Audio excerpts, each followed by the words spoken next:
Hey guys, welcome to my YouTube channel Prithvi blog. दोस्तों, आज lockdown का पहला दिन है। अगर हम वीकेंड कर्फ्यू को छोड़ दें तो कल मैं जब देख रहा था कि लॉकडाउन का अनाउंसमेंट हुआ तो धीरे धीरे रोडों की रफ्तार तेजी से चलने लगी। मानो यूं लग रहा था कि कोई सैलाब सा आ रहा है रोडों पे। रोडों की स्पीड इतनी तेजी से चल रही थी कि मानो कि कोई बाढ़ से आ गई हो, कोई तूफान सा आ गया हो। धीरे धीरे शाम होते होते रोड ने 80 की स्पीड पकड़ ली हो। कुछ इसी तरीके से अफरा तफरी का माहौल था। और उसके बाद जो आनंद विहार बस अड्डे पे जिस तरीके से भीड़ इकट्ठा हुई उसको भी हमने देखा। जो डेली कमाने वाले लोग थे उनकी हालत हमने देखी, वो किस तरीके से घबराए, किस तरीके से घबरा के चले गए।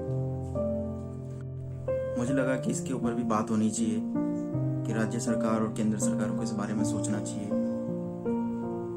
कि जो लोग इस अफरा तफरी में अपने गांवों को रवाना हुए हैं, जो अपने गांवों को निकले हैं,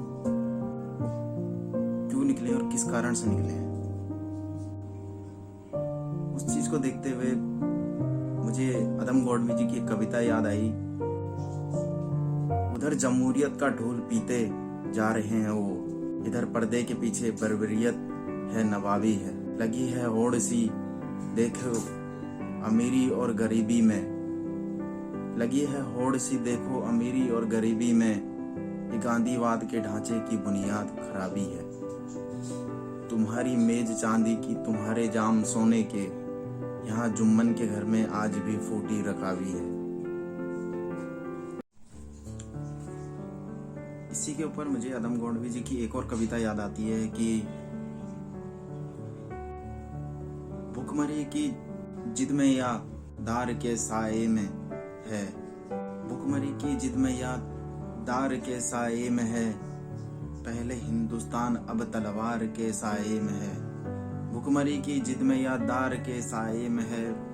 अहले हिंदुस्तान अब तलवार के साए में है। छा गई है जहन की परतों पर मायूसी की धूप, आदमी गिरती हुई दीवार के साए में है।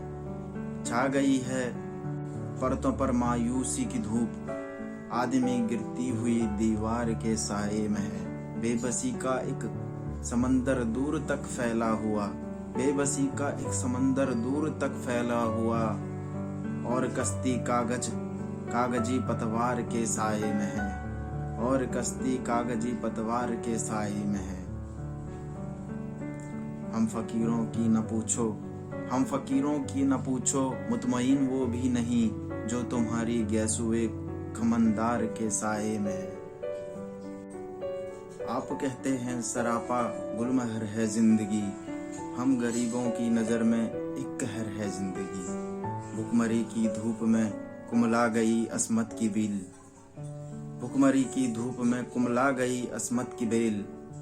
मौत के लम्हात से भी तलक तर है जिंदगी, मौत के लम्हात से भी तलख तर है जिंदगी।